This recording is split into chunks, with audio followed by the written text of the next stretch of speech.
Hey everybody, what is going on? I hope you guys are all doing well, and welcome to another tutorial video. In this video, I'm going to be explaining to you guys how you can export your reviews from Amazon and then import them into Shopify. So let's get right into it. For this, we will be using a third-party app, which is called Air Product Reviews App and UGC. And as you can see, I already have it installed on Shopify, so we're just going to go ahead and click open. That's going to open up a new window with our dashboard, so let's just go right into that.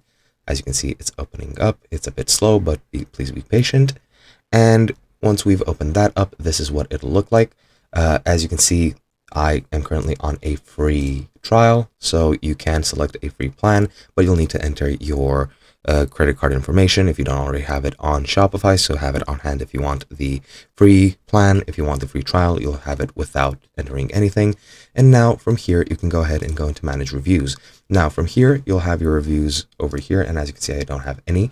But what you can do is go ahead and go over into Amazon on your seller account and then export your reviews as a CSV or as any file extension that actually works and is supported, which you can then later use for imports.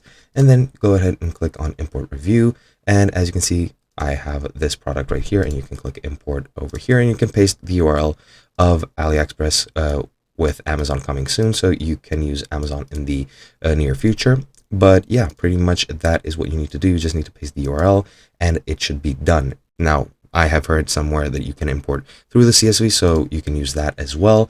I am not exactly sure where that option is. I couldn't really find it. But yeah, you can go ahead and click import via marketplace as well. And here you can find the CSV. I don't know how I missed this previously. But yeah, you can click on CSV and then you'll be able to upload your file.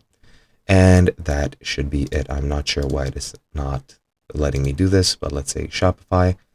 It's still not importing it. If I click on CSV, as you can see, you can only import 250 reviews at a time, but I'm still not sure why it's not. Okay, yeah, you can just go to add a file, find the file on your computer, click import CSV reviews, and then that is pretty much it. And yeah, I'm sorry that this didn't have any structure. I just got confused for a second there. But yeah, that's pretty much it. Just click here on CSV, click import CSV files, or you can go ahead and import via the URL in the future when that is available for Amazon. And that is basically it. Hope you guys enjoyed, and I'll be seeing you guys in another video.